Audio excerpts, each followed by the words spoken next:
You know, artificial intelligence, it can feel like this huge abstract idea, right? Something happening way out there in Silicon Valley. But what if we made it personal? What if we brought it right down to our main street? Today, that's exactly what we're going to do. We're going to explore how this next big thing in AI, these things called AI agents, could literally change everything for a real American town. Hastings, Minnesota. We're talking jobs, local businesses, our actual daily lives. Okay, so here's the game plan for today.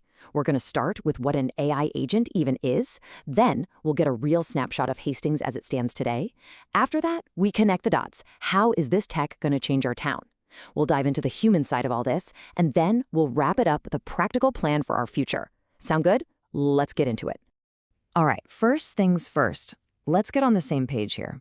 We've all played around with AI chatbots, I'm sure, but these AI agents, they are a serious leap forward. So what's really new? Okay, the key difference is actually super simple. A chatbot answers you. An agent acts for you. So think of it like this. You can ask a chatbot, hey, what are the best Italian restaurants in Hastings? And boom, you get a list. But you could tell an AI agent, book me a table for two at the best Italian restaurant in Hastings for Saturday at 8. That agent would then go find the place, check for openings, and actually make the reservation.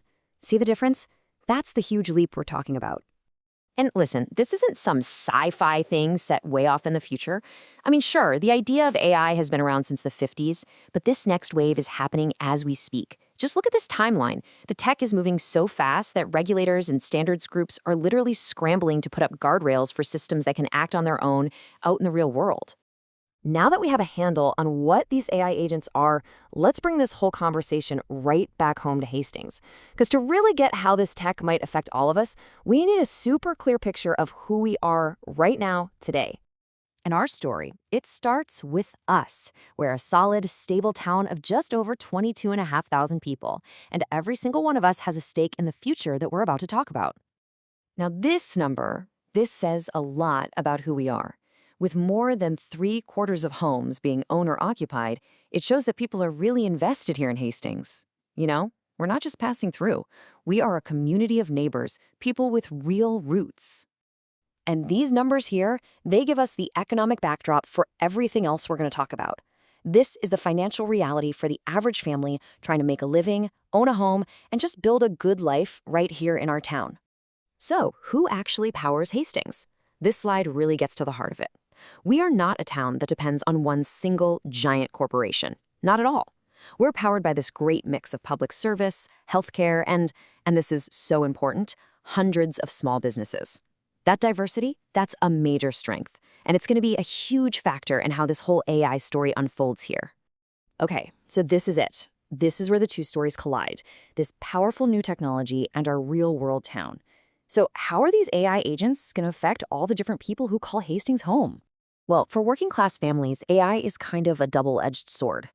On one hand, it could be an amazing tool for navigating benefits or budgeting or finding cheaper services. But on the other hand, it's a direct threat to a lot of entry-level jobs. Think clerical work, scheduling.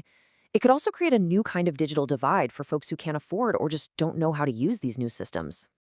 You know, the biggest shock might actually hit our office workers. For the middle class, these AI agents could be a massive productivity boost. Imagine automating all the tedious parts of your job. But they could also start automating tasks we used to think of as thinking work, like summarizing reports or drafting emails. That puts a huge premium on constantly adapting and learning new skills. And of course, the impact isn't going to be one size fits all. For seniors, AI could be a total lifeline for staying independent, or it could be a new source of frustration. For our local business owners, this is a huge opportunity to compete with the big guys. And we really have to pay attention to this key trend from state-level data. Jobs that have a high risk of AI exposure are disproportionately held by women. That's a crucial thing for us to think about, right here in Hastings. But look, this whole transformation, it goes way deeper than just our economy. To really get it, we have to look at the psychological, the social, even the spiritual effects on our community. We've got to be honest about the real anxiety that this level of change can stir up. It's not just about, am I going to lose my job tomorrow? It's that chronic, nagging uncertainty, that constant feeling of, am I falling behind, that can become a really heavy psychological weight for people to carry. And that's because for most of us, work is about so much more than just a paycheck, isn't it? It gives us a routine, it gives us a sense of purpose, it gives us a community. It's a place where we feel needed. A town can get richer on paper, but actually become poorer in spirit if we lose that sense of collective purpose. And think about this. A more automated Hastings could be a less healthy Hastings if we're not careful, right? More screen time could mean we're all sitting around more. More digital efficiency could mean fewer real-life chats and interactions, making social isolation even worse. These aren't just little side effects. They are major public health issues we need to consider. So, what do we do? What do we do about all this? Well, the future isn't just something that happens to us. It's something we can actually build. So here are 5 concrete steps that Hastings can take to get ready for this new economy, but on our own terms. This 5-point plan gives us a path forward that puts our people and our values first. It's about making sure everyone gets the basics through our schools and libraries. It's about supporting our small businesses. It's about keeping humans in the loop where it really matters, like in healthcare.